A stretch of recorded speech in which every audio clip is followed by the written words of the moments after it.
Estudios Latinoamericanos y del Caribe Rómulo Gallegos, de la Red de Intelectuales y Artistas en Defensa de la Humanidad, les damos la bienvenida a todas y todos por acompañarnos en esta jornada en que una vez más estaremos celebrando a la obra de Pablo Guadarrama y con él a todos quienes se dedican al análisis, al pensamiento, al estudio de las más y mejores causas de la humanidad. Invitamos a acompañarnos acá en el Presidium a Miguel Ángel Pérez Pirela, coordinador de la Red de Intelectuales y Artistas en Defensa de la Humanidad, a Carmen Borges en representación del jurado de esta edición e histórica líder de la Red de Intelectuales, a Pablo Guadarrama, ganador del 13º Premio Libertador al Pensamiento Crítico,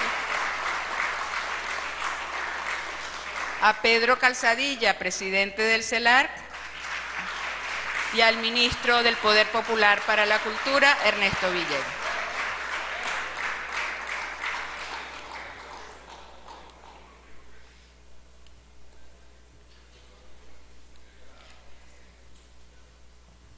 Les invitamos a todas y todos a ponerse de pie porque vamos a entonar las notas del Gloria al Bravo Pueblo, himno nacional de la República Bolivariana de Venezuela.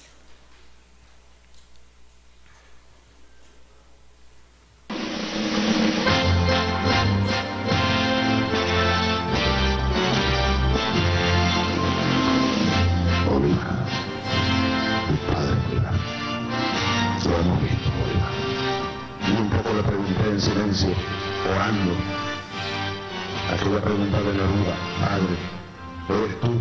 Y me respondió el mismo Neruda, desde el corazón: sí, soy yo, pero despierto cada 100 años, cuando despierta el pueblo.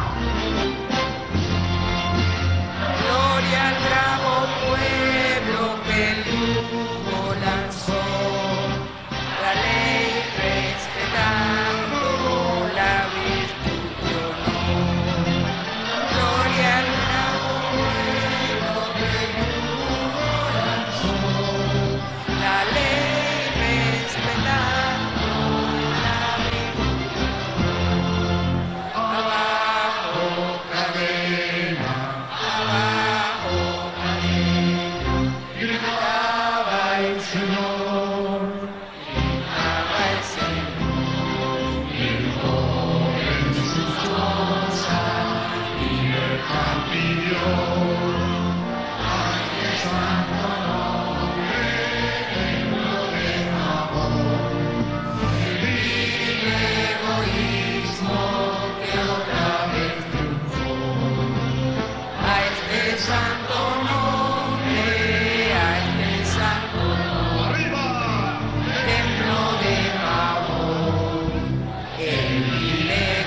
Que viva, como es parte de este rito que por 13 ocasiones nos ha reunido, les invitamos a entonar el himno de la Internacional.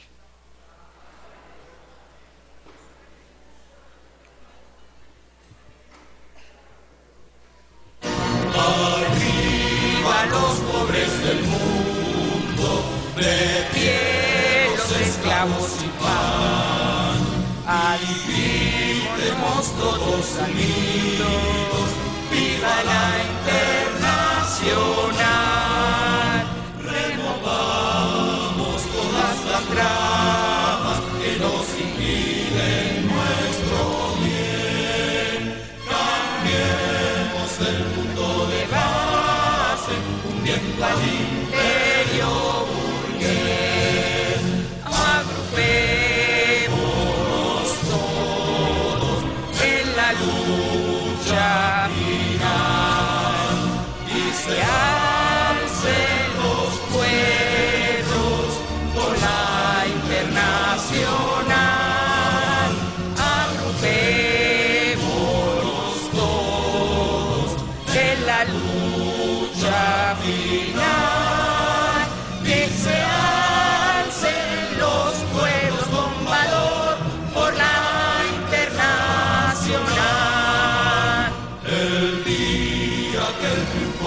seremos, ni esclavos ni hambrientos habrá.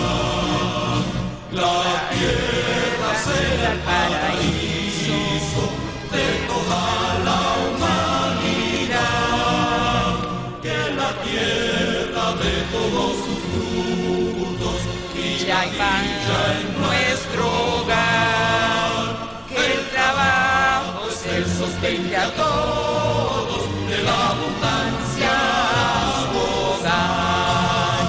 Agrupémonos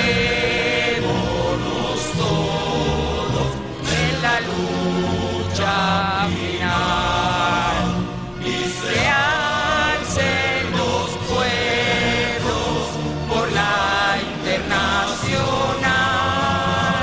Agrupémonos todos en la lucha final y se alcen los pueblos con valor por la internacional. Bravo.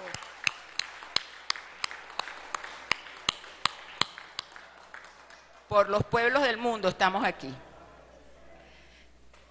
Corresponde, por supuesto, darles un saludo a quienes nos acompañan en esta mañana. Queremos darle la más cálida bienvenida a Dagoberto González, embajador de la República de Cuba, y a los miembros de la misión diplomática cubana en Venezuela, a los presidentes de las fundaciones y de los institutos del Ministerio del Poder Popular para la Cultura, compañeros y compañeros de todas las instituciones que han decidido acompañarnos en la mañana de hoy.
Con no ciertas interrupciones hemos hecho un recorrido histórico por los ganadores del Premio Libertador al Pensamiento Crítico. En este momento iniciamos con el saludo del presidente del Centro de Estudios Latinoamericanos y del Caribe, Rómulo Gallegos, Pedro Calzadilla.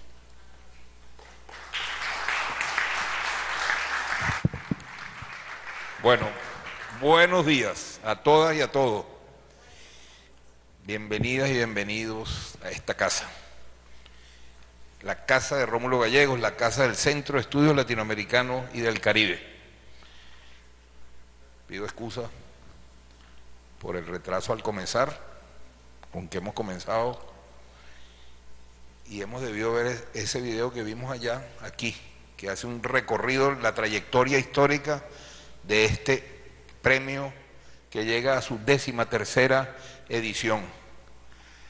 De verdad emocionante ver desfilar ya con una trayectoria y una historia que nos enorgullece a esa pléyade de próceres de nuestra tierra, de nuestro continente. Son soldados y soldadas de esta batalla que estamos dando. Bueno, bienvenidos. Para el CELAR, el Centro Latinoamericano del Caribe Rómulo Gallegos, un honor organizar por primera vez este premio. Primera vez en que asumimos junto con la Red en Defensa de la Humanidad la organización de esta importante actividad. Premio Libertador al Pensamiento Crítico. Y estos días, el sábado 6 de septiembre, estábamos conmemorando 210 años de la Carta de Jamaica, y allí recordábamos qué suerte tenemos en este continente, que los padres que nos fundan y las madres que nos fundan fueron también pensadores profundos de la suerte de este continente. Tenemos en Venezuela, por eso lleva el nombre Libertador. Cuando veíamos Libertador, viene la imagen de nuestro padre Bolívar y pensamiento crítico.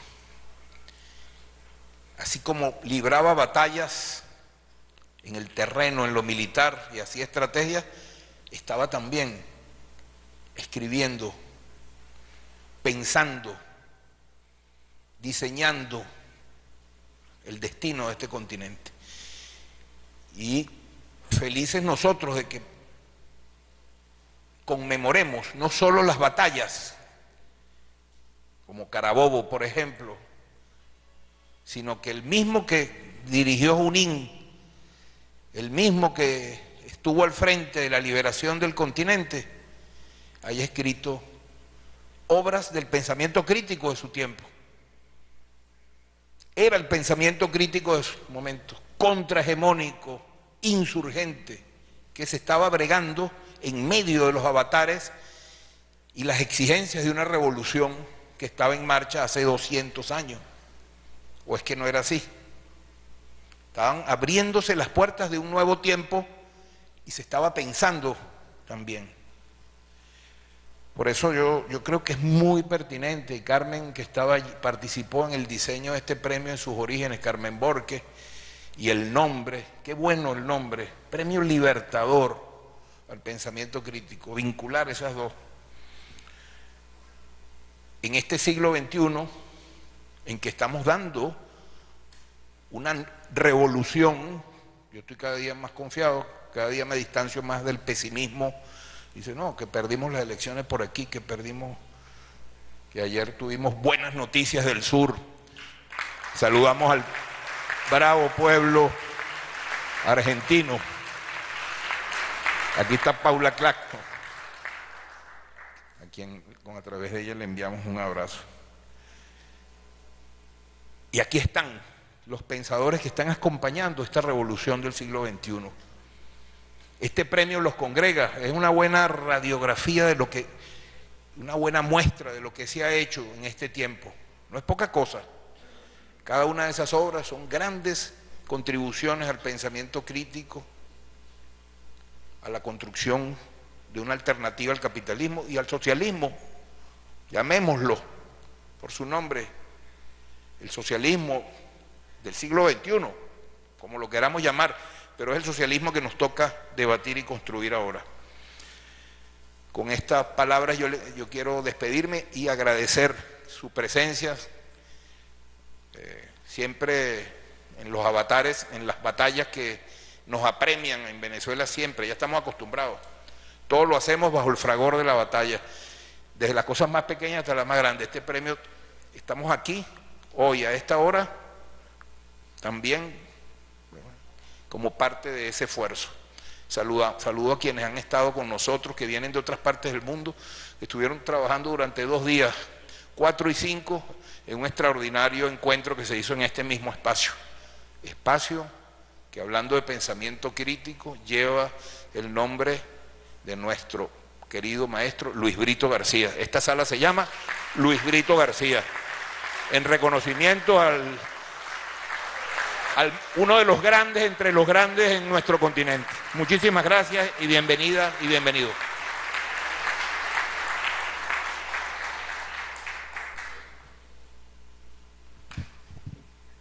Invitamos a continuación a Miguel Ángel Pérez Pirela, en su carácter de coordinador de la Red de Intelectuales y Artistas en Defensa de la Humanidad, a acercarse a saludar desde acá.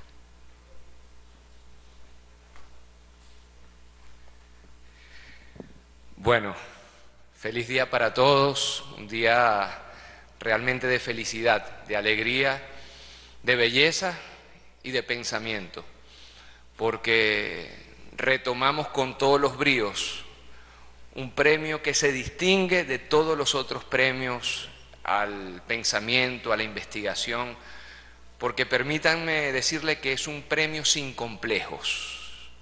Es un premio que se le coloca de frente a toda esta hegemonía capitalista y neoliberal, que también tiene traducción en los premios, porque el capitalismo, el neoliberalismo y el neofascismo sí se premia entre ellos, y nunca nosotros estamos tomados en consideración, y menos mal. Pero agradezco aquí la presencia de nuestro querido embajador de Cuba, con quien estamos trabajando cada vez más de la mano.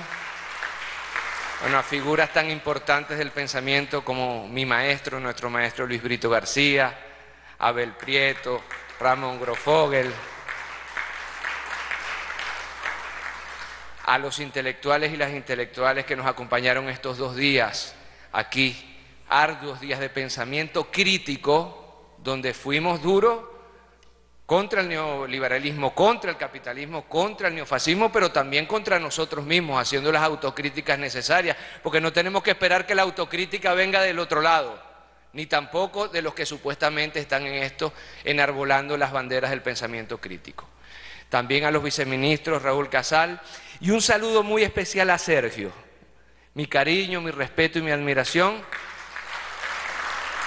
que ha entregado la batuta de la Red de Intelectuales, Artistas y Movimientos Sociales en Defensa de la Humanidad, y me la ha entregado vivita y coleando, como decimos en Venezuela. Gracias, Sergio, hermano.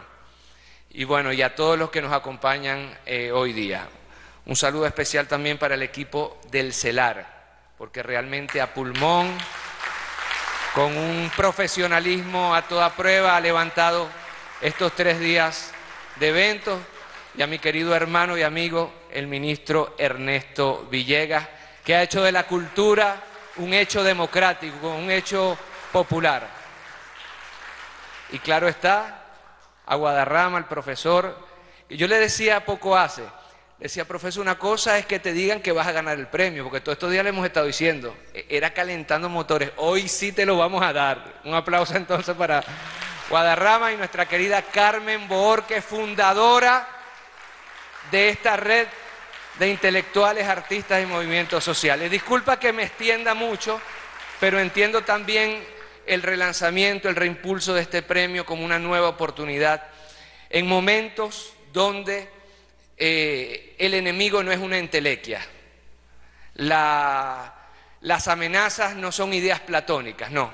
Aquí, frente a nuestras costas, a las costas del Caribe, de nuestro mar común, hay 1.200 misiles apuntándonos, hay 8 navíos militares navegando, hay incluso submarinos nucleares en una zona libre de armas nucleares, en una zona de paz. Es decir, que el peso que estos 2 días de encuentro de pensamiento internacional tiene, es decir, que el peso que el premio al pensamiento crítico tiene, es decir, el peso que hoy día la red de intelectuales, artistas y movimientos sociales tiene, es de gran envergadura, es de gran talante, porque es una respuesta desde el pensamiento, desde la estética, desde la belleza, a ese neofascismo que está asesinando niños, mujeres, civiles en Palestina, a ese neofascismo que está secuestrando a nuestros migrantes y colocándolos en campos de concentración, a ese neofascismo que ahora ya no solamente simbólicamente, ni epistemológicamente, ni cognitivamente nos está declarando la guerra, no, ahora nos está declarando una guerra bélica, con propósitos y con amenazas que nosotros no escuchábamos desde hace mucho tiempo en nuestra América.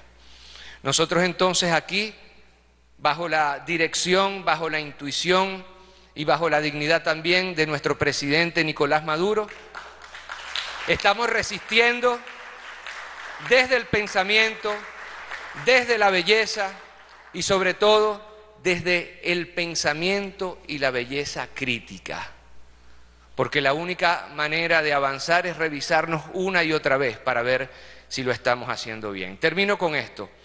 Habíamos pensado que este evento que acaba de terminar, este evento de 2 días, jueves y viernes, se llamase Soberanía y Pensamiento Crítico en Nuestra América.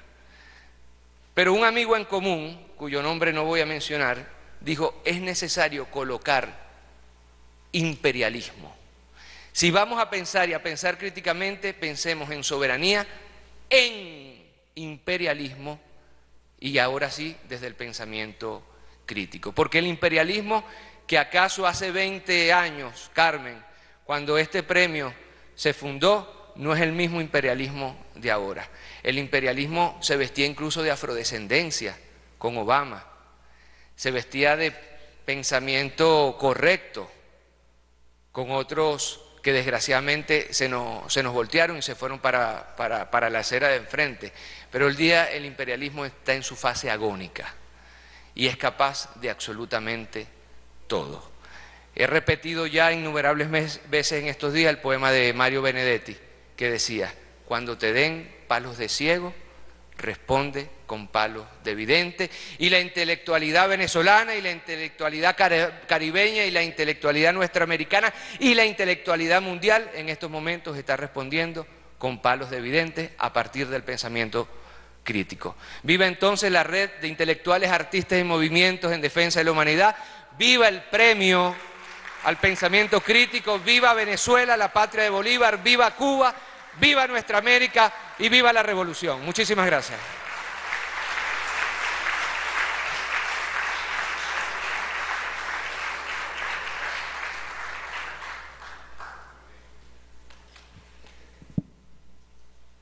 Premio Libertador al Pensamiento Crítico 2020-2024. Veredicto. Durante los días viernes 20 y lunes 23 de junio de 2025, por vía digital, se reunieron los integrantes del jurado del Premio Libertador al Pensamiento Crítico 2020-2024, tras 5 años de silencio, provocado por las medidas coercitivas unilaterales aplicadas por Estados Unidos contra la patria de Bolívar, y que ahora, gracias a los esfuerzos del presidente Nicolás Maduro, ha sido posible retomar al normalizarse la vida económica como las propias manifestaciones culturales y la vida intelectual y científica del país. Acotamos que, bueno, esta normalidad nuestra es así.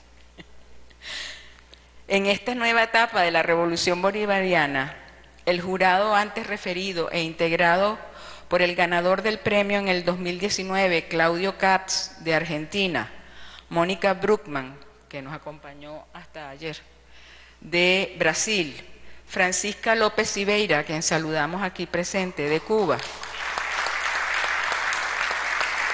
y por Venezuela, Carmen Borges, y a Francisco Sesto Novaja, quien hay que reconocerle también la paternidad de este premio. Y luego de intensos, consideró y valoró las 64 obras recibidas para esta convocatoria. Y luego de intensos debates se acordó por mayoría de votos otorgar el Premio Libertador 2020-2024 a Pablo Guadarrama por su obra Marxismo y Antimarxismo en América Latina, publicado por la editorial El Perro y la Rana. La obra premiada hace una contraposición marxismo y antimarxismo muy actual y útil, al tiempo que traza la trayectoria y las diversas interpretaciones del marxismo en América Latina, lo que permite al lector entender el decurso y la actualidad de nuestra propia realidad.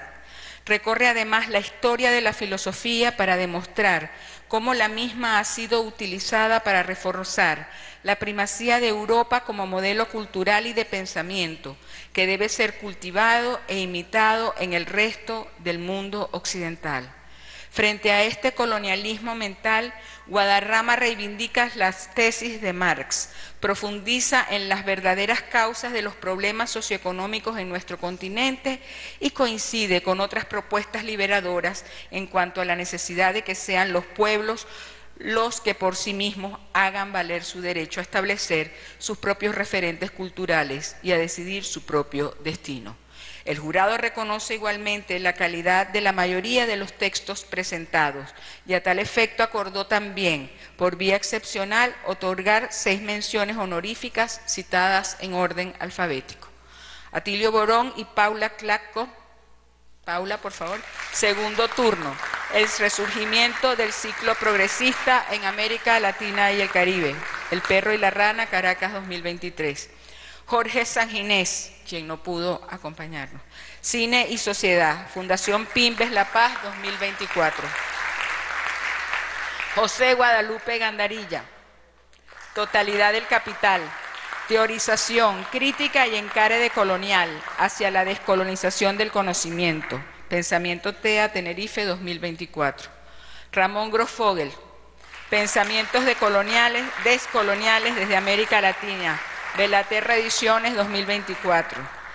Sergio Rodríguez Gelfenstein, China en el siglo XXI, El despertar de un gigante, Ediciones Mágicas, Puerto Rico 2023. Y Vladimir Acosta, Salir de la Colonia, Monte Ávila y Editorial Gala, Caracas 2021.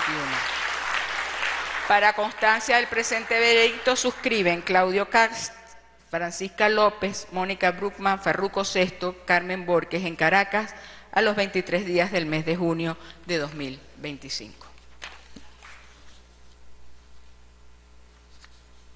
Solicitamos entonces al ministro del Poder Popular para la Cultura, Ernesto Villegas, al presidente del CELAR, Pedro Calzadilla, y el coordinador de la Red de Intelectuales y Artistas en Defensa de la Humanidad, entregar a Paula Clacco, de Argentina, por su obra conjunta con Atilio Borón, Segundo turno, el resurgimiento del ciclo progresista de América, el certificado que la acredita.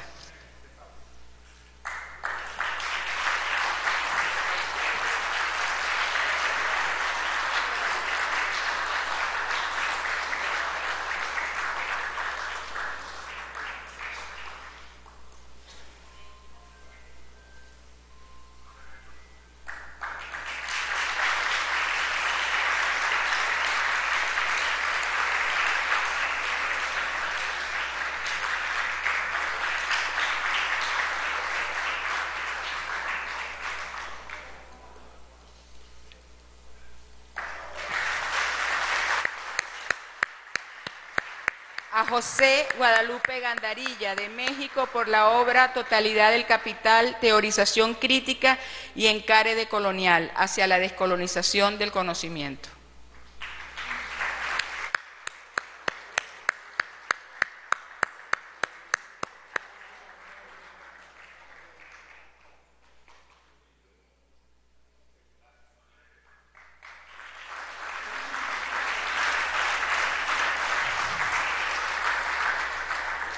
Y a Ramón Grosfogel por su obra Pensamientos descoloniales desde América Latina.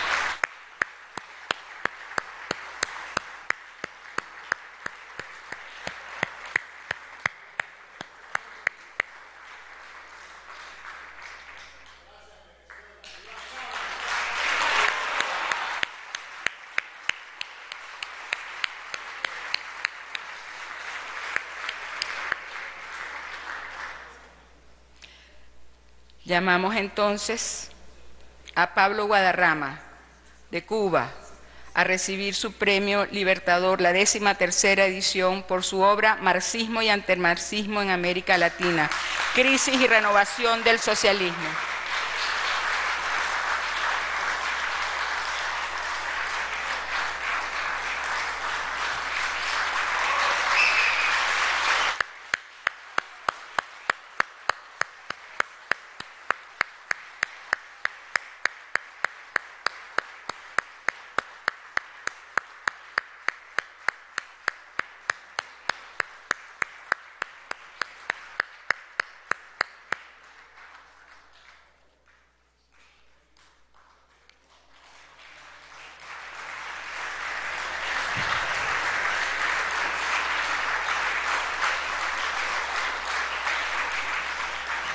Pablo Manuel Guadarrama González, Santa Clara, Cuba, 1949, es académico titular de la Academia de Ciencias de Cuba, doctor en Ciencias y doctor en Filosofía por la Universidad de Leipzig, Alemania. Es miembro titular de la Academia de Ciencias de Cuba, profesor titular de la Cátedra de Pensamiento Latinoamericano de la Universidad Central de Las Villas, Santa Clara, autor de varios libros sobre problemas de la cultura y el pensamiento filosófico latinoamericano, así como numerosos artículos publicados en Cuba y en otros países. Ha impartido cursos de posgrado y conferencias en universidades latinoamericanas de España, Estados Unidos, Rusia y Alemania. Invitamos al maestro Pablo Guadarrama a dar su lección magistral como ganador del Premio Libertador.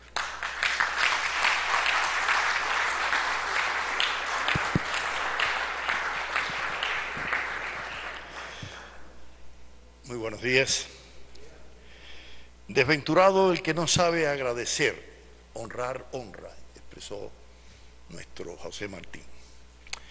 Ante todo, debo agradecer al gobierno de la República Bolivariana de Venezuela y a la red de intelectuales en defensa de la humanidad por haber constituido este premio hace ya, algunos años, como también agradecer al Centro de Estudios Latinoamericanos y del Caribe por ahora continuar con esas banderas junto a la red, y al equipo de dirección que nos ha acompañado durante todos estos días de una forma muy extraordinariamente eficaz, eficiente. Agradezco la presencia de ustedes aquí porque realmente me honra, yo creo que este premio pues posibilita reconocer y promover la obra de los que consagramos nuestra labor intelectual a la noble tarea de reflexionar críticamente, desde diversas disciplinas y perspectivas teóricas sobre la historia, la realidad contemporánea de múltiples procesos sociales que inciden de diferente manera sobre la dignidad de los pueblos del orbe. Y creo que esto nos honra a todos los premiados anteriores y los actuales también, las menciones, por supuesto, que también son premiadas. Nuestro sincero agradecimiento al jurado internacional, que dedicó incontables horas de lectura y de reflexión colegiada. No eran pocos libros, ¿verdad, Paquita?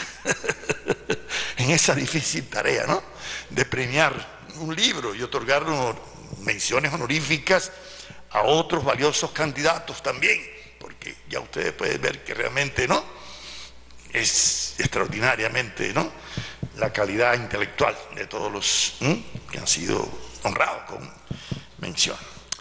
Agradezco al perro y la rana, a Raúl, a Eli, a todos, por haber realizado una magnífica y cuidadosa edición, porque hay que decirlo así, Sí.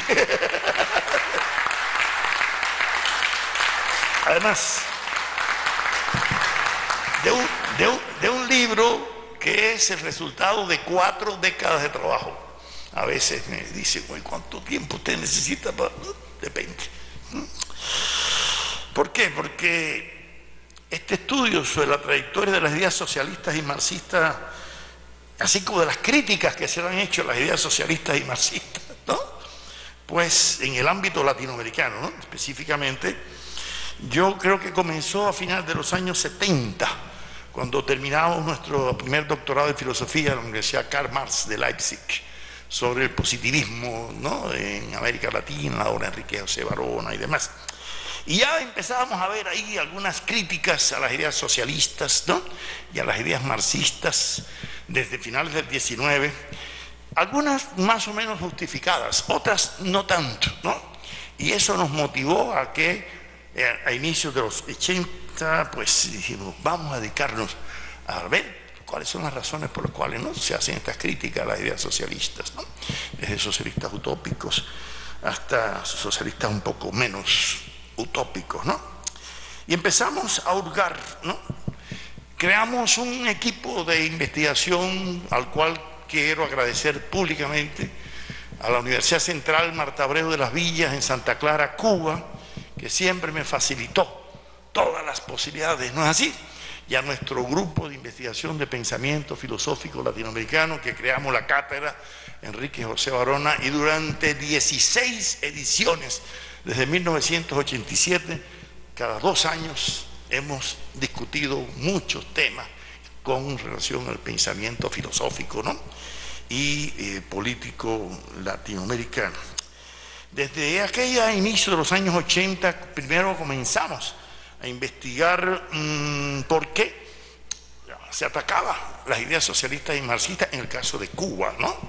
Y empezamos a estudiar el pensamiento de Baliño, de Diego Vicente Tejera, de Julio Antonio Mella, de Carlos Rafael Rodríguez, ¿no? Primero de Cuba, como dice el son, conozca Cuba primero y al extranjero después, ¿no? Y después que ya habíamos estudiado un poco la trayectoria de ese pensamiento, empezamos a abrir el diafragma, ¿no?, hacia otros países donde también el pensamiento socialista, ¿no? Nos llamaba la atención siempre cómo era posible que casi en la misma época en que Marx y Engels comenzaban sus ideas, un Esteban Echeverría en Argentina publicaba, ¿no?, un dogma socialista en 1842, antes 6 años que Marx y Engels escribieron, ¿no?, manifiesto comunista, ¿no? O un José Abreu de Lima, que llegó a ser un general que combatió con Bolívar y Sucre, ¿no?, escribieron un libro sobre el socialismo, en la misma época de Marx y Engels. Sí, espérate. Entonces, a partir de esas reflexiones, ¿no?, empezamos nosotros a elaborar, ¿no?, toda una serie de ideas para tratar de explicarnos por qué las ideas socialistas tenían antecedentes utópicos tal vez, pero otros no tan utópicos.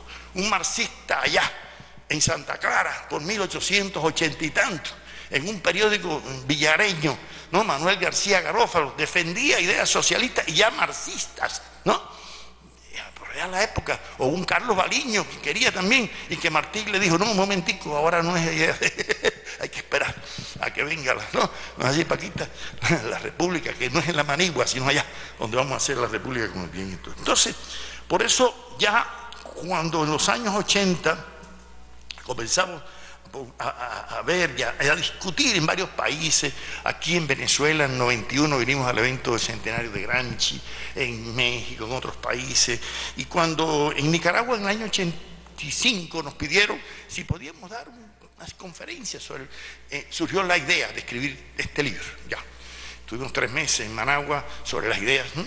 Y luego en el 87 organizamos ya una maestría en estudios latinoamericanos y un doctorado en filosofía sobre pensamiento en Santa Clara, en nuestra Universidad Central de las Villas, y la cosa empezó ya a cuajar. Y en el 89 nos pidieron si podíamos ir a Bogotá, a la Universidad Inca de Colombia, a dar un curso, y ahí surgió la primera edición de este libro, ¿no?, con ese mismo título, Marxismo y Antimarxismo, ¿no?, en América Latina, pero una edición más limitada. Primero, hay que decir que 3 años después ya estábamos atentos a qué pasaba con el derrumbe, el desmerengamiento, como decía nuestro comandante en jefe Fidel Castro, ¿no?, del socialismo, la perestroika de la Unión Soviética, y debatíamos toda la crisis del socialismo y demás, ¿no?, y empezamos a enriquecer, ¿no?, publicamos otros trabajos sobre las antinomias de la crisis del socialismo, y debatíamos, y por eso la editora política del Comité Central del Partido de Cuba nos pidió si podíamos hacer una nueva edición.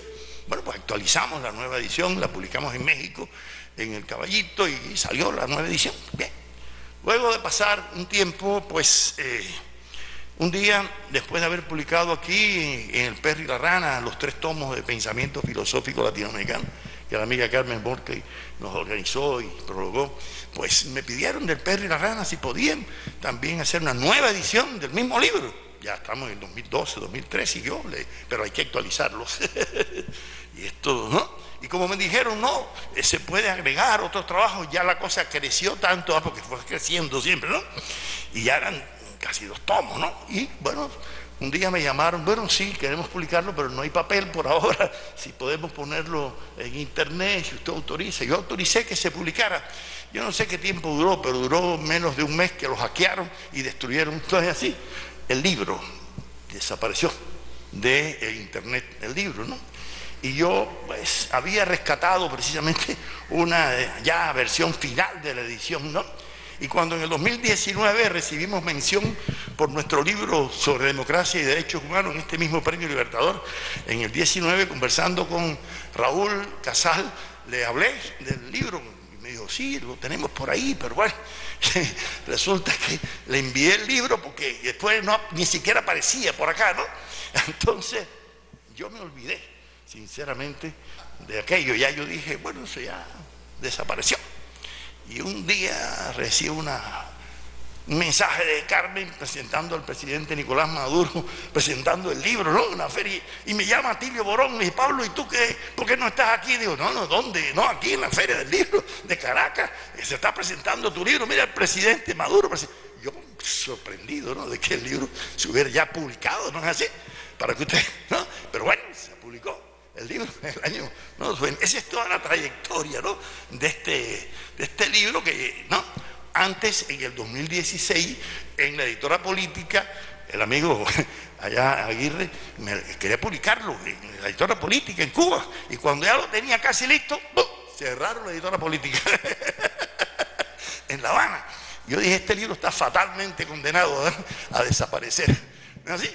Y entonces la editorial de Ciencias Sociales hizo una edición del primer tomo, ¿no? No más que hubo papel para el primer tomo, y salió, ¿no? Al fin, el primer tomo, pero el segundo todavía está esperando en Cuba, ¿no?, que se publique. Ahora, uno de los objetivos de este libro ha consistido en valorar diferentes interpretaciones que históricamente se han desarrollado sobre el ideario socialista, ¿no?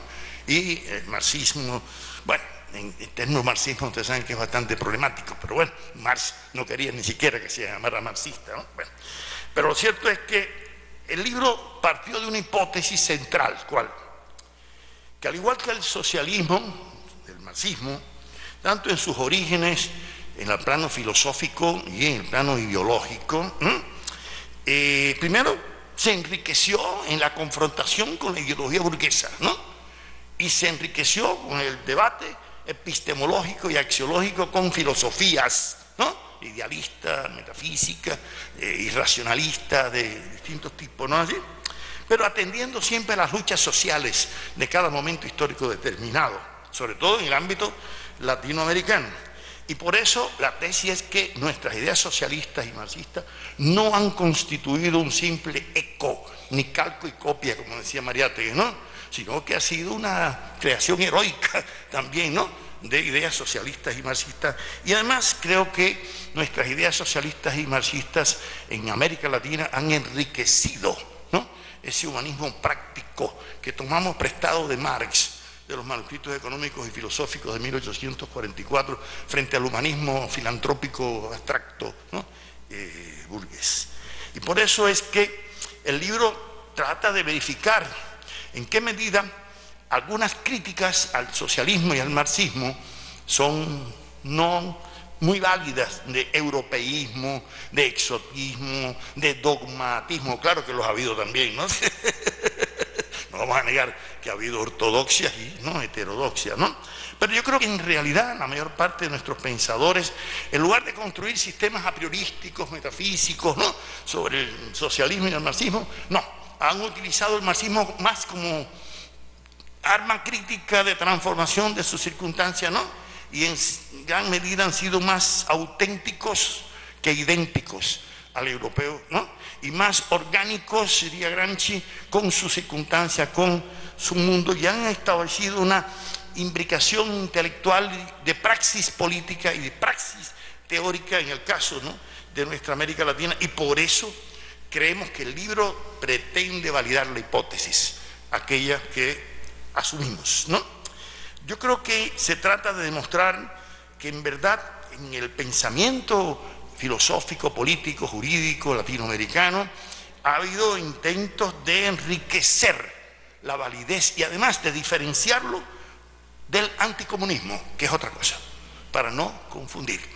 Porque hemos encontrado en esta investigación durante estos años de que hay intelectuales que tienen posturas anticomunistas, pero no antimarxistas, que son lo suficientemente honestos como para reconocer la validez epistémica, ¿no es así?, de la concepción materialista de la historia, que me gusta más llamarla así, del materialismo histórico, como le llamaron Marx y Engels. Y por eso Raymond Aron, cuando fue a dar el discurso del panegírico de Marx, ¿no es así?, en el centenario en la UNESCO, todo el mundo temblando porque querían que fuera Michel Foucault el que diera el discurso, pero dijeron no, era demasiado de izquierda y no iba a ser objetivo, tenía que ser de derecha para que fuera objetivo, ¿no? Y Aarón llegó el primer día allí todo el mundo y dijo, 83, no había caído la Unión Soviética, la primera oración: yo no vengo a hablar del ideólogo del comunismo fracasado, a que no hubiera dificultad ideológica. Yo vengo a hablar del más grande científico social que ha dado la humanidad hasta estos días y que nadie lo ha superado. Entonces ya todo el mundo dijo, bueno, si esto lo dijo Aarón, parece que debe ser verdad. ¿No es así? Entonces por eso el libro pretende diferenciar entre anticomunismo, antimarxismo, ¿no? Porque son cuestiones diferentes. La otra cuestión es la siguiente. Tratamos de enfrentar en qué medida las críticas al marxismo y al socialismo no se han reducido simplemente al enfrentamiento a la Unión Soviética o al campo socialista, sino que se ha vinculado en algunos casos a una hiperbolización de los defectos que tiene toda sociedad en construcción, ¿no es así? Y entonces hiperbolizar el estalinismo, que tuvo errores y crímenes, eso nadie lo puede negar, pero hay una cosa, es negar también las conquistas de la Unión Soviética, las conquistas, ¿no?, de la República Popular China, o en este caso también, ¿no? Porque además el anticomunismo implica no solamente contra el socialismo, es contra cualquier movimiento progresista, contra cualquier movimiento de liberación nacional, y eso en esa medida se articula, ¿no?, a ese pensamiento antisocialista. Pero no cabe la menor duda que la Revolución Cubana marcó un parteaguas en la historia de las ideas socialistas y marxistas, ¿no?, en América, por muchas razones. En primer lugar porque echaba por debajo, ¿no?, algunas teorías de que el partido primero es el que hace la revolución, y en Cuba fue al revés, la revolución fue la que hizo el partido, ¿no es así, Abel? Entonces, lógicamente eso descuadraba a muchos marxistas, ¿no?, ortodoxos, que seguían la línea muy sovietizante, ¿no? Pero hay otra cosa, también se exageraba el papel de un líder carismático, ¿no?, que hacía, ¿no?, la revolución, entonces eso le daba la excepcionalidad, y por lo tanto, ¿no?, ignorando que son los pueblos los que hacen las revoluciones. Y yo digo que la revolución la hizo también mi mamá, que estuvo en las cárceles de Batista, ¿no?, presa hasta el último momento, ¿no?, como se lo decía a Ernesto. ¿Sí? ¿Sí? Y además la revolución cubana la hacemos nosotros, la hice yo alfabetizando a 5 campesinos cuando tenía 11 años, ¿no? Así. Entonces eso es la revolución, el pueblo. Entonces yo siempre cuando era estudiante de adolescente me aprendí una idea de Martí que se la tengo grabada en mi ser. Decía Martí en una carta: nada hay de un hombre en sí que no haya puesto en él su pueblo. En vano concede la naturaleza cualidades de inteligencia a alguno de sus hijos si no se hacen carne y sangre de su pueblo, si no serán polvo, azote y escarnio. Pero si van con él y a su pueblo le sirven de brazo y de voz, por él, por su pueblo, se verán encumbrados como las flores que lleva en su cima una montaña. Eso es una carta, no un poema. Y por eso Lezama decía que Martí, todo lo que escribía en prosa era el protoplasma, ¿no?, de la prosa al verso. Entonces, ¿no?,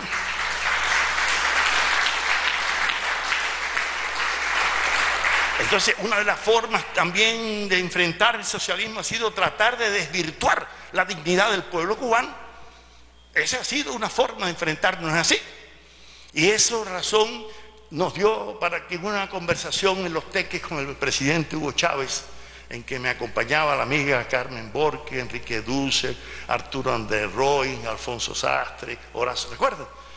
Le dije: presidente, nosotros en los años 90 en Cuba estábamos en un periodo especial, una situación muy difícil, rodeados del neoliberalismo por todas partes, ¿no? Y no veíamos la salida del túnel, pero comenzó el proceso revolucionario bolivariano y empezamos, ¿no?, a ver con optimismo mayor, porque los revolucionarios nunca perdemos el optimismo ni en las situaciones más difíciles, ¿no? Y el presidente Chávez me puso la mano en el hombro y me dijo: profesor, eso que usted dice es cierto, pero también es cierto que si ustedes los cubanos no se hubieran mantenido dignos en la lucha, ¿no?, por el socialismo, nosotros no hubiéramos tenido un referente, ¿no?, para luchar.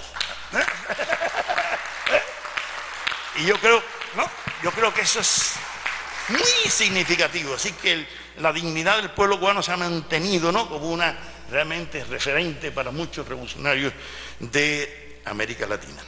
Yo creo que el pueblo cubano, que ha estado agredido por ese injusto bloqueo criminal, ilegal, repudiado por la historia, por tantas asambleas, ¿no?, realmente es un ejemplo de cómo, frente a todas las adversidades, un pueblo puede levantarse.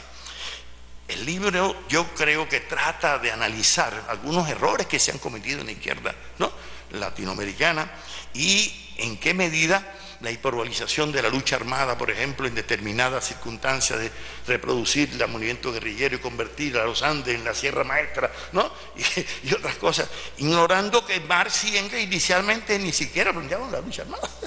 Planteaban, no es así, la creación de partidos socialdemócratas. Otra cosa es cuando la socialdemocracia se convirtió en el taller de reparaciones del capitalismo, ¿no es así? Eso es otra cosa. Pero inicialmente se aspiraba a la lucha por la vía democrática, y sabemos que la burguesía es muy democrática mientras va ganando, pero cuando está en crisis viene el pinochetazo, ¿no es así?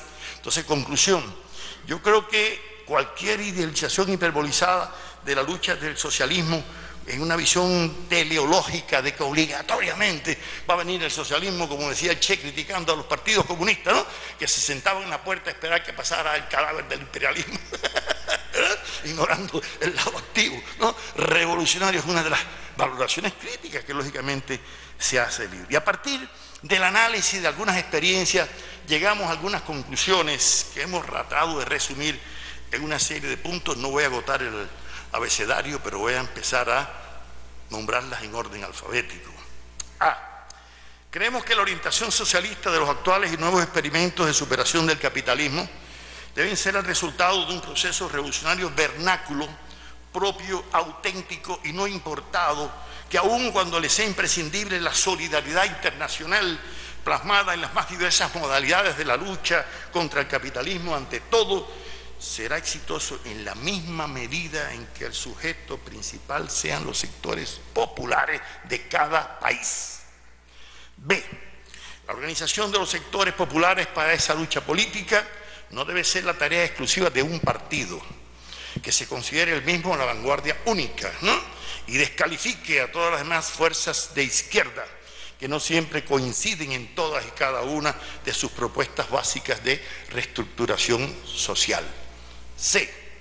La lucha por la unidad de las fuerzas populares debe comenzar por la superación de los conflictos entre los distintos sectores de partidos y organizaciones de izquierda, para lo cual se deben eliminar los protagonismos sectarios, delimitar los objetivos estratégicos de lucha y adoptar programas mínimos de acción común frente al imperialismo, ¿no? La sabiduría popular aconseja apoyar solo aquellas organizaciones políticas que evidencian cierta cohesión interna en sus filas y programas factibles de ejecución, aun cuando sean parcialmente en defensa de la soberanía, ¿no?, de cada uno de nuestros pueblos. D. La construcción del socialismo exige un perfeccionamiento de la democracia, tanto de la sociedad en general como de la democracia interna de los partidos de izquierda y de los movimientos sociales, como premisa indispensable para proseguir esa labor una vez que se alcance el poder político. Sin democracia interna en el seno de estos partidos, difícilmente se puede esperar que ésta se despliegue plenamente en otras esferas de la sociedad política y de la sociedad civil. Las formas de realización de la democracia política más elaborada no son patrimonio exclusivo de un pueblo o de un partido, ni trasladarse arbitrariamente de un país a otro, pero sí existen normas elementales de la vida democrática moderna que no son conquistas atribuibles de manera aislada a la burguesía, sino que pertenecen a las conquistas de las luchas sociales y por tanto constituyen herencia común de la humanidad, desde los distintos sectores populares que han luchado, desde los indígenas, desde los esclavos, de los palenques, desde todas las insurrecciones que han habido, ¿no? Y en América Latina hay muchos ejemplos de eso. F. La visión del comunismo como idílica sociedad sin problemas ni contradicciones internas se ha desdibujado del panorama político, no solo de sectores populares, sino de las propias filas de izquierda, por lo que parece prevalecer la visión inicial, ¿no?, de que el comunismo es un estado idílico de implantar, cuando Marx y Engels definieron que no, que es un movimiento crítico de superación de un estado de cosas que parte de las premisas históricas existentes y así se debe concebir esa, ¿no?, sociedad en ascenso. G. La contradicción fundamental entre el capitalismo y el socialismo se despliega fundamentalmente a través del conflicto entre eficiencia económica y justicia social, íntimamente relacionados este último a la realización de los derechos humanos que nos han querido quitar la derecha, ¿no es así? Cuando se produce el predominio desproporcionado de uno de estos elementos, se afecta el estatus del otro. La inteligencia de la izquierda en el poder se mide por la difícil tarea de la capacidad de administración del conflicto entre eficiencia económica y justicia social. H. Las transformaciones cuantitativas y cualitativas que se han producido en la clase obrera mundial obligan a una reconsideración del análisis de la misión histórica del proletariado, especialmente en los países neocoloniales y en vías de desarrollo. En América Latina, la clase obrera continúa desempeñando un papel significativo en la lucha de clases, pero también se han ido sumando otros sujetos sociales, ¿no?, que en determinados momentos pueden jugar un papel desempeñado, ¿no?, importantísimo, y la compleja estructura socioclasista que se da dando obliga a que los sectores femeninos, afrodescendientes, indígenas, movimiento LGTBI, es decir, distintos, ¿no?, sectores contrahegemónicos también juegan un papel. Y aunque hay consenso general de las diversas condiciones subjetivas para los procesos revolucionarios, hay coincidencia también entre los socialistas y marxistas, ¿no?, que las condiciones objetivas siguen existiendo, pero a veces no siempre las subjetivas acompañan, ¿no?, adecuadamente. ¿Y por qué? Porque se comprende que el capitalismo posee válvulas de escape eficaces que posibilitan la supervivencia y las transformaciones que no alteran la esencia, ¿no?, del capitalismo. J. Tomando en consideración la afectación del prestigio internacional del socialismo que se afectó con el derrumbe de la Unión Soviética, con el derrumbe de la Europa, ¿no?, oriental, con el descrédito de los partidos socialdemócratas, ¿qué ha pasado? Que el término socialista ya prácticamente comienza a ser cuestionado, sobre todo en las academias, ¿no? Y existen, además, hasta Hitler le llamó socialistas a los partidos, ¿no? Entonces, el término en sí mismo comienza, ¿no?, a ser, ¿no?, erosionante. Tenemos que reivindicar el valor epistémico, axiológico e ideológico del concepto de socialismo. K. Las nuevas experiencias socialistas están obligadas a equilibrar adecuadamente las experiencias internacionales de la construcción socialista y articularlas con las condiciones específicas de cada país, pero con mucho respeto, porque ninguno de nosotros tiene el socialistómetro perfecto, ¿no?, para estar midiendo quién es socialista y quién no lo es. ¿De acuerdo? ¿Ya? Bien. M. Igual que la democracia, ninguno tiene el democratómetro perfecto para decir que esto es democrático y cuánto no. Porque la diferencia entre un elefante y un burro, no puede definir, ¿no?, que ese es el paradigma de la democracia, ¿no?, universal. Bueno, M. Las nuevas experiencias socialistas emprendidas en este siglo XXI tendrán que valorar muy bien la hiperbolización del papel del Estado y la consecuente mengua de la sociedad civil para no identificar socialismo con estatismo, porque el socialismo no es estatismo, ¿ya? El Estado debe tener las condiciones básicas, fundamentales de los medios de producción, pero no necesariamente tiene que tener otros que no son necesarios. Ahora, N.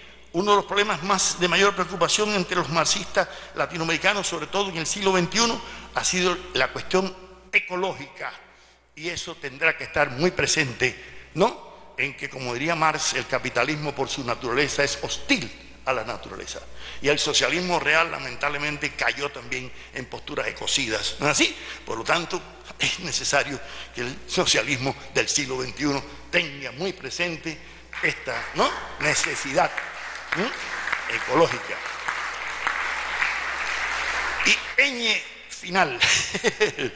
El debate entre los marxistas latinoamericanos sobre las posibilidades del éxito del socialismo en países aislados, con independencia de la revolución mundial, como tal vez esperaba Marx o Trotsky, no sé, va a seguir presente, pero lo cierto es que no parece que se va a dar un proceso simultáneo, ¿no?, de triunfo del socialismo a nivel mundial, ni mucho menos que son solamente los marxistas, ¿no?, los que van a asumir, o los llamados, ¿no?, marxistas, sino que va a haber distintas expresiones sociales y distintos movimientos de protestas, porque como decía José Martí, a los pueblos nadie los enciende, son como los volcanes, explotan solos. Por lo tanto, esas explosiones sociales son síntomas, ¿no?, de descontento que tienen que ser aprovechados por las fuerzas de izquierda para las transformaciones revolucionarias de la sociedad. Estas son algunas de las, digamos, conclusiones principales, ¿no?, que tiene ese libro, ese estudio, ¿no?, de las ideas marxistas y socialistas, para llegar a la conclusión de que primero el mercado no va a desaparecer porque no es exclusivo del capitalismo. El mercado ha existido siempre y existirá siempre. Lo único que, primero, parece ser que el futuro de la humanidad no va a ser ni el socialismo real ni el capitalismo real. Aspiramos a una sociedad más humana, más digna, ¿no es así?, en que los seres humanos constituyen lo fundamental y que los derechos esenciales de educación, de trabajo, ¿no?, de salud, de seguridad social estén, ¿no?, asegurados. Y esa es la aspiración máxima de los socialistas y comunistas. Y por último, quiero referirme al papel de los intelectuales. Señores, siempre los intelectuales han ejercido el pensamiento crítico en todas las épocas, pero si una época más lo reclama es esta. ¿No? Y el pensamiento crítico exige no la presentación de un pensamiento único, como diría Ramonet, presentarle otro pensamiento único, porque caeríamos en la misma trampa. El pensamiento crítico tiene que ser plural, el pensamiento crítico tiene que ser diverso, el pensamiento crítico tiene que ser enriquecido con las nuevas, ¿no?, tendencias y circunstancias que se plantean en el mundo contemporáneo. El pensamiento crítico tendrá que ser, bueno, pues, multifacético, ¿no?, diverso, creador, enriquecedor, para que realmente los sectores populares lo vean como una alternativa y sobre todo entendible por los sectores populares, porque si lo vamos a reducir al mundo académico, que a veces ni nosotros mismos nos entendemos, entonces sí, realmente no va a jugar ningún papel protagónico, ¿no?, el pensamiento crítico. Y por eso estamos obligados a utilizar todas las vías. Y cuando digo todos los días, digo todos los medios de comunicación, y utilizar todas esas, ¿no?, tendencias que hoy día nos precisa, ¿no?, la tecnología, ¿no?, como hace Miguel Ángel con la iguana, ¿no es así? Es decir, llegar a otros sectores, ¿no es así? ¿Por qué, señores, no podemos caer en posturas tecnófobas? No, al contrario, el pensamiento socialista y marxista tiene que utilizar estas nuevas vías que han sido utilizadas, ¿no?, por la reacción para aniquilar las generaciones, como pasó con la generación del rock, como he estudiado libritos, con esa generación que por la droga, ¿no?, hicieron desaparecer, ¿no?, movimientos juveniles y movimientos, ¿no? Pues nosotros tenemos también que aprovechar esas. Por lo tanto, yo creo que un pensamiento crítico hoy de la intelectualidad exige nuestra plena identificación solidaria con el agredido pueblo venezolano y estar dispuestos a luchar también, igual que los cubanos, que hemos sabido enfrentar el imperialismo que parece que no aprendió en las arenas de Playa Girón, ¿no es así? Y por eso decimos, ¡viva Venezuela, viva Cuba! Muchas gracias.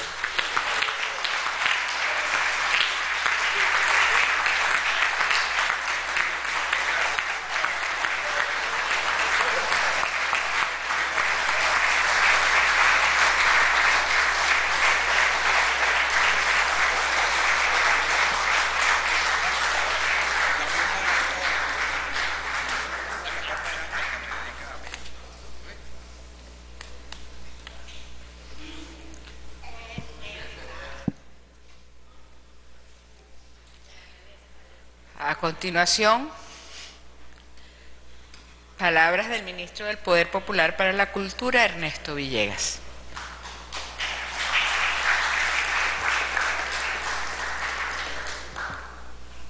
Muy buenas tardes ya.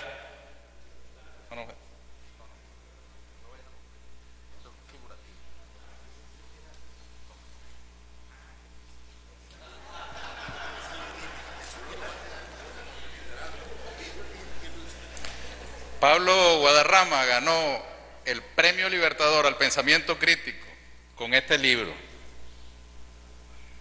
de 2 tomos, hermosamente diseñado por el equipo del Perro y la Rana, la editorial adscrita al Ministerio del Poder Popular para la Cultura, bajo la orientación de nuestro hermano Raúl Casal, que además de intelectual y poeta, es también diseñador gráfico.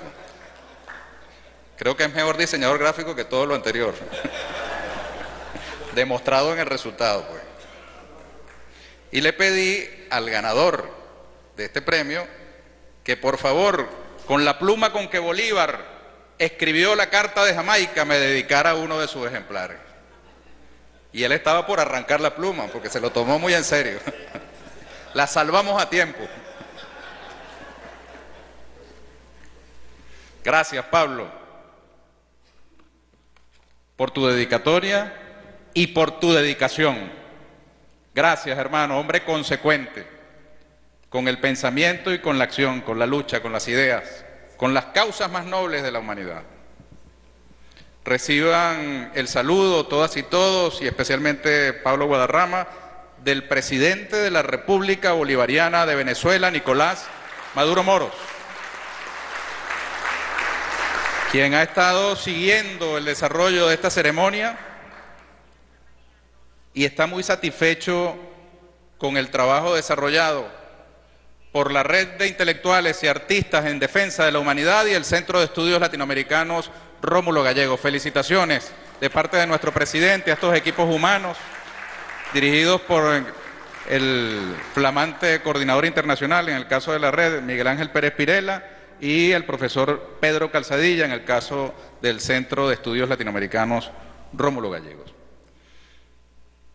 Así como la lucha de resistencia del pueblo cubano permitió y sirvió de inspiración a que la revolución bolivariana pudiera avanzar y echar raíces, pues venimos también de un periodo en el que la red ha tenido que resistir innumerables circunstancias adversas, y sin el trabajo de Sergio Arria y de todos los compañeros y compañeras de los capítulos nacionales, Abel, Luis Brito, Paula y todos los compañeros de México, por ejemplo, también en todos los lugares del mundo donde hay capítulos de la red y que han estado batallando en circunstancias muy difíciles, nuestro reconocimiento. Su lucha nos ha traído hasta aquí, su consecuencia, y ahora vienen nuevos momentos, de nuevos desarrollos, para los cuales tenemos este capitán que es Miguel Ángel Pérez Pirela. Me hizo acordar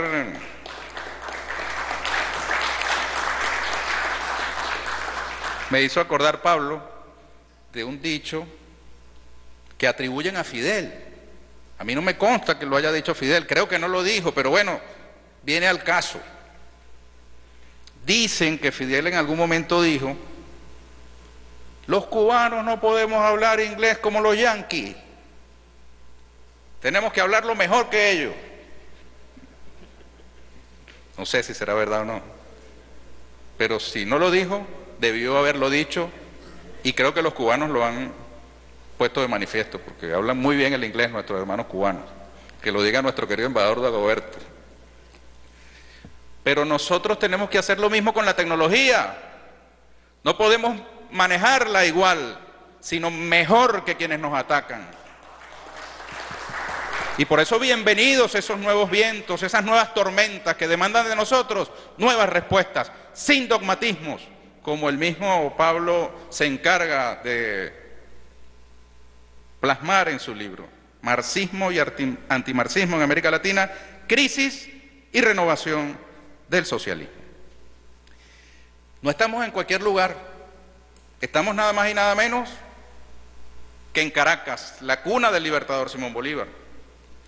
Aquí hace apenas unos años, apenas unos pasos, el fascismo, expresión mutante genética del antimarxismo, se hizo amo y señor de estas tierras, de estos pedazos, de nuestra soberanía, de nuestra ciudad. Una artista hermosa de origen zuliano, Elsa Morales, por el solo hecho de vestir una bata guajira, una manta guajira, perdón, gracias por la corrección, estamos rodeados de zulianos aquí en Caracas.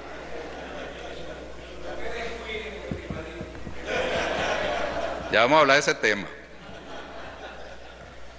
Por el solo hecho de tener la tez y los rasgos de una indígena y una manta guajira, fue atacada por los fascistas, victimizada por razones étnicas, y miren que lo menciono, étnico-políticas, y hoy cuando un etnoestado en el Medio Oriente pretende cometer un genocidio, como en efecto viene haciéndolo, nos debe llamar la atención esa coincidencia entre fascismo y sionismo. Pero les decía que no estamos en cualquier lugar. En este espacio se ha impuesto la paz, en este espacio geográfico de la ciudad de Caracas. Y se impuso por la heroica resistencia del pueblo venezolano frente a las acechanzas del fascismo, que no mordió el peine de la violencia. Aquí cerca estuvieron días, semanas, meses derritiéndose factores militares y civiles del fascismo. Y la sabiduría,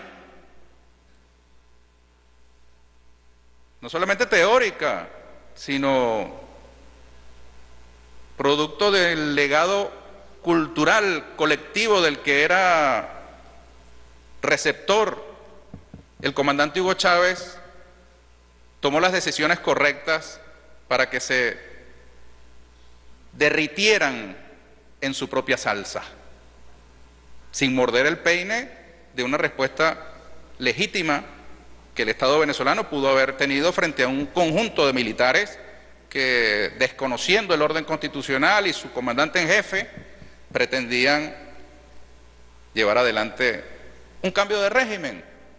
Eran instrumentos del imperialismo norteamericano y están hoy en el basurero de la historia. Y nosotros estamos aquí, reunidos en Caracas. Pero no es cualquier parte de Caracas, ni cualquier parte de este municipio, sino que estamos en la sala Luis Brito García, nada más y nada menos. Don Luis. Qué bueno honrar en vida, qué bueno contar con Luis, lúcido y activo, en la primera línea de combate, con su pluma de Bolívar también en las manos. Y déjeme decirle que si hay un intelectual que merece el nombre de intelectual y que resume también en sí la creación artística, es un intelectual y es un artista, dramaturgo, creador, guionista cinematográfico. Ahora tenemos pertinente La planta insolente, obra de Román Chalbó y de Luis Brito como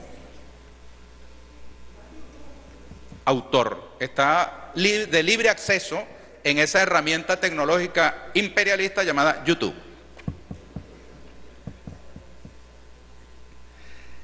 No sé si ustedes saben que en 1942 un piloto venezolano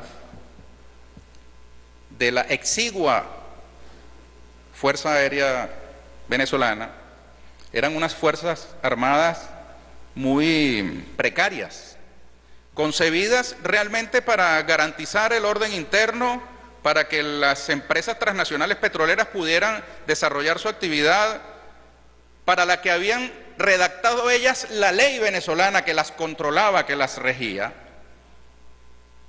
Veníamos del gomecismo. Y había en Venezuela un gobierno decente, de un militar que muchos creían simpatizante de Mussolini, traía el estigma de ser protofascista, pero tanto para sus proponentes e impulsores como para sus iniciales oponentes fue una gran sorpresa. El general Isaías Medina Angarita resultó ser un hombre progresista. Se rodeó de ilustres intelectuales y se dio en Venezuela una apertura democrática como la que nunca había existido previamente. No era un hombre revolucionario, ni mucho menos socialista, ni marxista, ni siquiera podríamos decir que era un hombre de izquierda, era un hombre decente. Rompió con el lopecismo, que era la siguiente fase del gomecismo, ¿verdad? ¿Cómo dijiste tú de los socialdemócratas, Pablo? Que eran el taller de reparación del capitalismo, de la socialdemocracia. Bueno, López Contreras era una especie de taller de reparación del gomecismo, que era demasiado brutal como para continuarlo, y entonces él, agente de los Estados Unidos, está certificado por escrito su condición, y líder militar, buen escritor, López Contreras, tiene una buena producción literaria que nosotros también hemos reproducido en el Ministerio del Poder Popular para la Cultura. No somos tan dogmáticos, ni estamos cobrando cuentas lejanas. Pero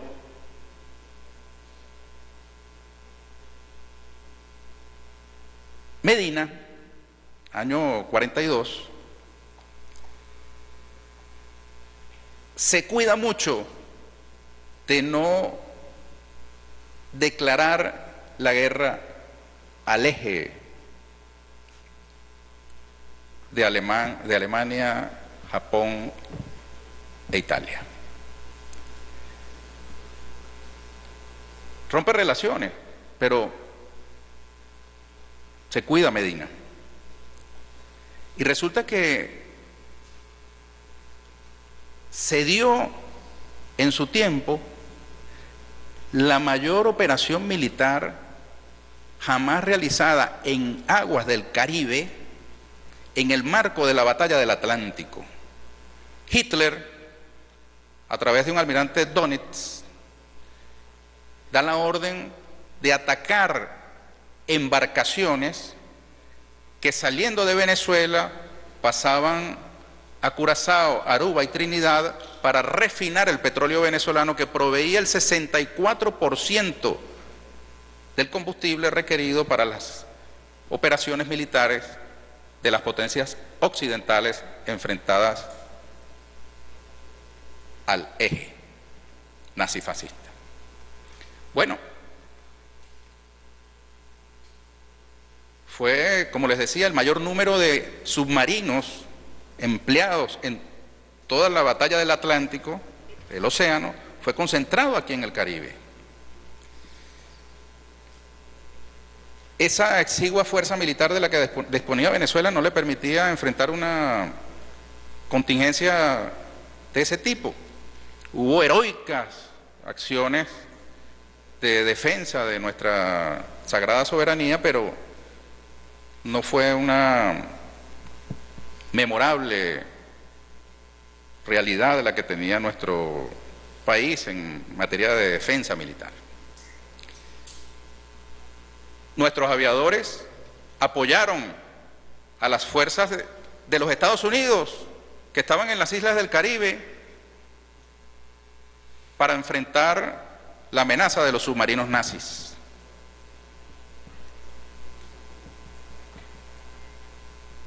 Uno de esos aviadores se llamó Luis del Valle García y lamentablemente se estrelló contra una montaña en Borburata. Un mes o algunos meses atrás, le había nacido un sobrino a ese piloto venezolano. Ese sobrino está aquí y es Luis Brito García.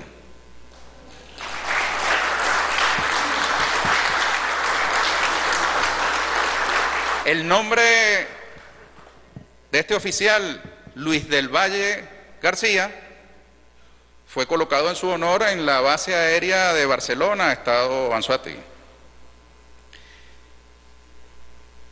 Claro, la Venezuela de entonces tenía esas debilidades y tenía un gobierno decente, pero limitado en su interpretación de la realidad histórica de aquel momento y en sus condiciones materiales. Éramos fundamentalmente un país dependiente y con una relación colonial, neocolonial. A partir de allí entraron asesores militares estadounidenses y se ocuparon de la defensa de nuestra fachada caribe los gringos frente a los nazis. Ahora, yo no sé si es verdad, no es mi ámbito de competencia, dicen los gringos que 2 aviones venezolanos hicieron lo mismo que le correspondió hacer al tío de Luis, sobrevolar nuestras aguas territoriales, nuestro mar territorial, en ejercicio de nuestra soberanía. Ahora dicen los gringos que ese ejercicio de soberanía por parte de nuestros aviadores, que les insisto, no tengo confirmación de que haya ocurrido, no soy ministro de la Defensa, sino de Cultura, gracias a Dios. Estamos en otro tipo de batallas. Pero que eso constituye una amenaza a los Estados Unidos y a su enorme despliegue militar en nuestras sagradas aguas del Caribe. Yo no sé si es verdad. Expusieron los nombres de 2 oficiales venezolanos como los pilotos de esas aeronaves. Yo quiero decirles que si es verdad, y esos oficiales en efecto cumplieron con su deber, como lo cumplió Luis del Valle García en 1942, pues yo creo que esos pilotos venezolanos merecen un fuerte aplauso y el reconocimiento de todos los venezolanos, de todas las venezolanas, de todos los nuestroamericanos, de todos los hombres y mujeres que aman y defienden a la humanidad, y que es una honra que a un país pequeño se le considere una amenaza o una potencia tan grande. ¿Qué tendrá Venezuela? Ahora sí quiero decir que ese país de los años 40 no es el mismo país del año 2025. No tenemos un gobierno simplemente decente, sino un gobierno revolucionario. Y tenemos un presidente bolivariano. Y tenemos una Fuerza Armada muchísimo mejor dotada que aquella rudimentaria de los años 40. Pero además no solamente tenemos una Fuerza Armada, sino que gracias a la concepción estratégica del comandante Hugo Chávez y al liderazgo del presidente Nicolás Maduro Moros, esa Fuerza Armada está imbricada con nuestro pueblo mediante el componente conocido como la Milicia Nacional Bolivariana. Y que en este mismo momento donde estamos reunidos aquí en esta sala, hay jóvenes venezolanos de la juventud del Partido Socialista Unido de Venezuela, de las comunas, de los movimientos sociales, entrenándose para la defensa militar de la patria. Hay una diferencia cualitativa importante entre aquel momento y este. Y es en este momento que se entrega el Premio Libertador al pensamiento crítico. No en cualquiera. Y yo quiero decir algo sobre su propia conceptualización. No es cualquier pensamiento, ni es cualquier premio. Premio libertador al pensamiento crítico. No es cualquier pensamiento crítico. Porque también hay algún pensamiento crítico que en estas circunstancias históricas no es compatible con el nombre del libertador Simón Bolívar.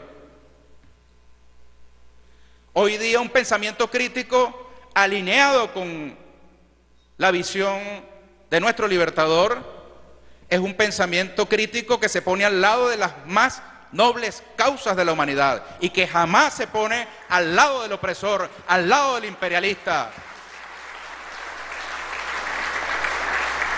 Es un pensamiento crítico para la transformación, para la descolonización.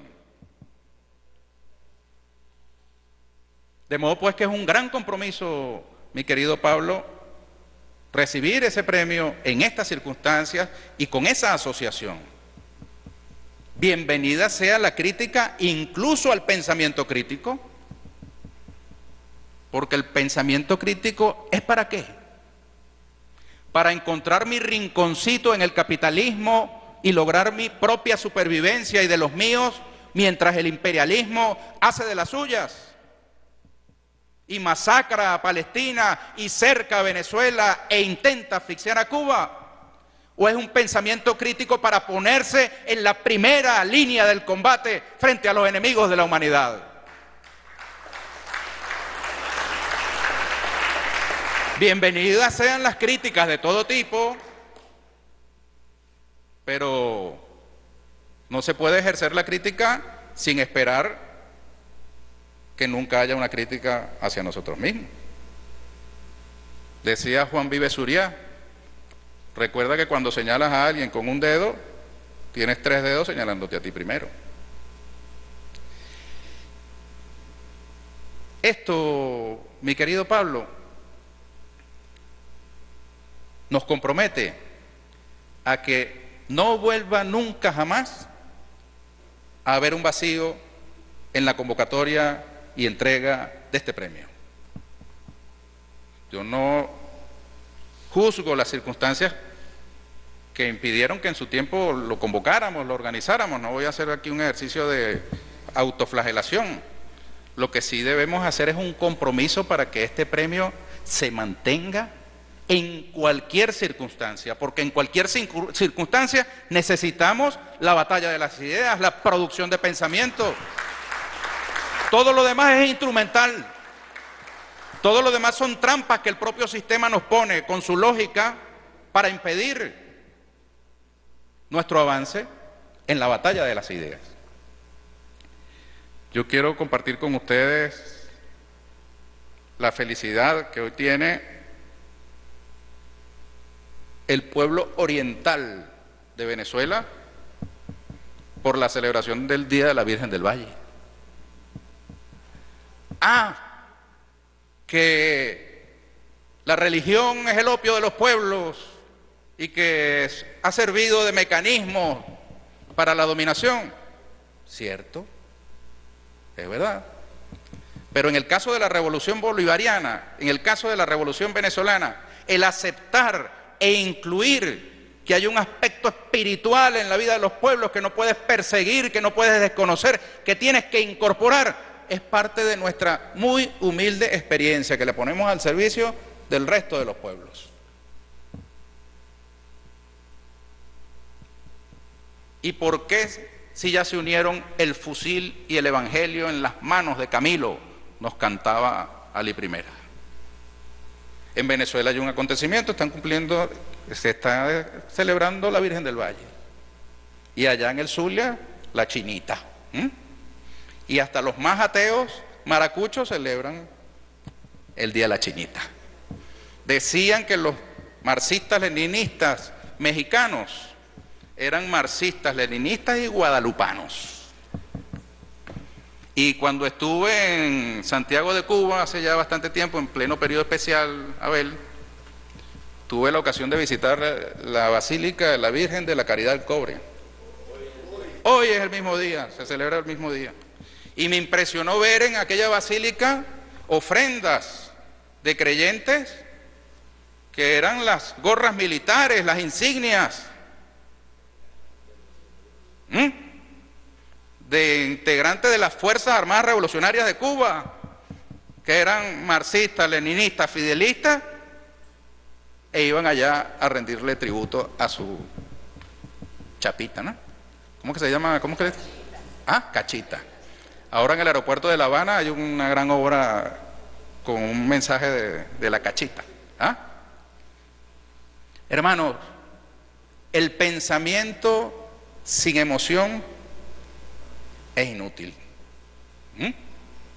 Abramos también la red de artistas intelectuales en defensa de la humanidad, a esos espacios que nos hacen seres sentipensantes.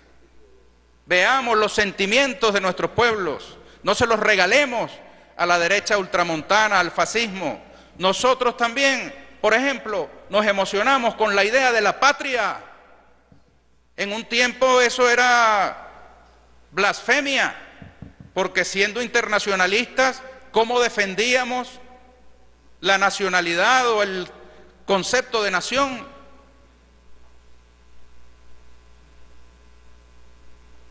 Cuba y Puerto Rico son de un pájaro las dos alas, le decía yo citando al poeta, a Abel y a Ramón.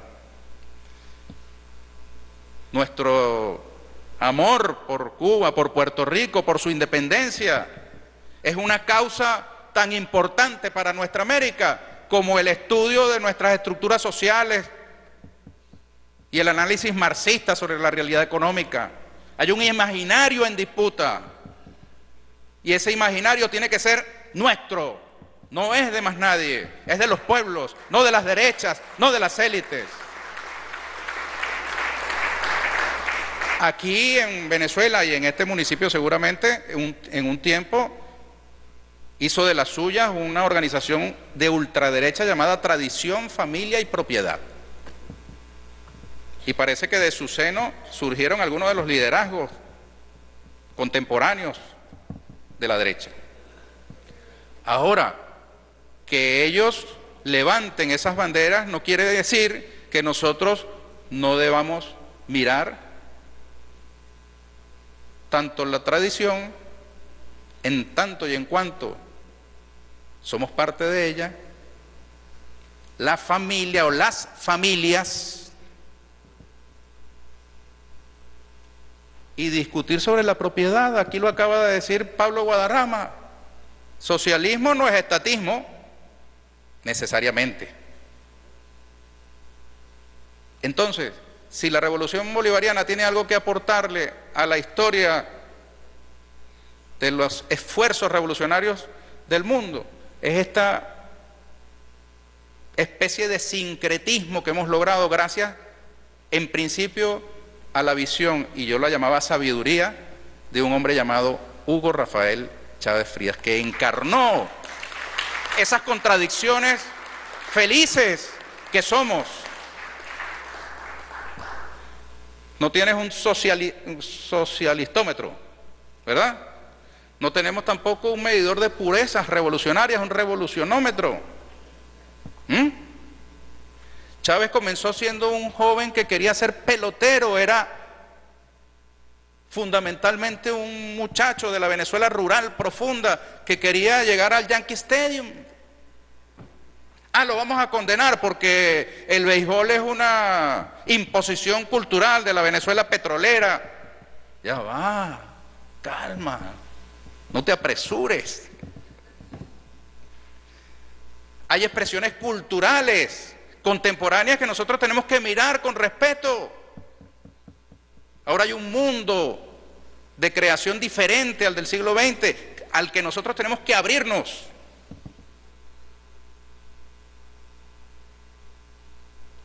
Urgimos el desarrollo de videojuegos con una narrativa propia, donde ya los malos no sean los de siempre, ni los buenos sean los de siempre. Necesitamos cine audiovisual Necesitamos formatos ágiles, innovadores para la batalla de las ideas y del pensamiento. Necesitamos ir al encuentro de legiones de jóvenes que están encontrando en las opciones de la derecha algo que las opciones de la izquierda no estamos ofreciendo. Necesitamos bajar del Olimpo de nuestras convicciones para encontrarnos con la humildad de los que también estamos aprendiendo de un mundo nuevo. Yo hago ese clamoroso llamado porque también estamos ante una disputa generacional. Ninguna generación ha visto a la que viene con buenos ojos. Nuestras madres, quizás no la mía que era bastante conservadora, pero algunas, eran mal vistas porque usaban minifalda. Ahora las madres, algunas madres de hoy y padres, estigmatizan la música que les gusta a los muchachos de hoy en día. ¿Por qué no aprender de esas músicas también lo que atrae a las juventudes? ¿Por qué no aprender de los códigos comunicacionales que hoy llegan mucho más rápido? Digo yo que lamentablemente, que nuestros libros, que nuestras películas, que nuestros poemas, que nuestras pinturas. Vayamos al encuentro para que tengamos generaciones de relevo en un pensamiento crítico por la transformación, por una humanidad. Bueno, no me extiendo mucho más, discúlpenme ustedes, pero me sentí llamado a disertar sobre estas ideas. Gracias, Pablo Guadarrama. Gracias, Carmen Borges. Gracias, Miguel Ángel. Gracias, Pedro Calzadilla. Y gracias a ustedes, compañeras y compañeros. Miren,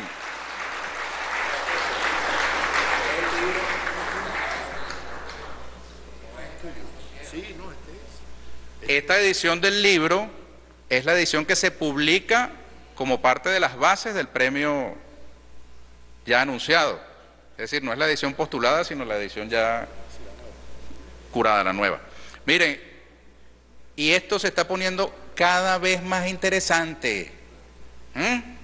Si alguien creía que había espacio al aburrimiento, pues olvídense de eso. Estén todas y todos muy pendientes porque aquí en esta parte del mundo se está decidiendo el destino de la humanidad y el pueblo de Venezuela está de pie, con la frente en alto y el pecho henchido, porque no hay tormenta que haya habido ni que haya en el futuro que nos vaya a poner de rodillas. ¡Viva la soberanía de Venezuela! ¡Vivan los pueblos del mundo! ¡Viva Cuba revolucionaria! ¡Viva Puerto Rico libre! ¡Viva Buenos Aires! ¡Viva Argentina! ¡Vivan nuestros pueblos! Y viva el pensamiento crítico por una transformación.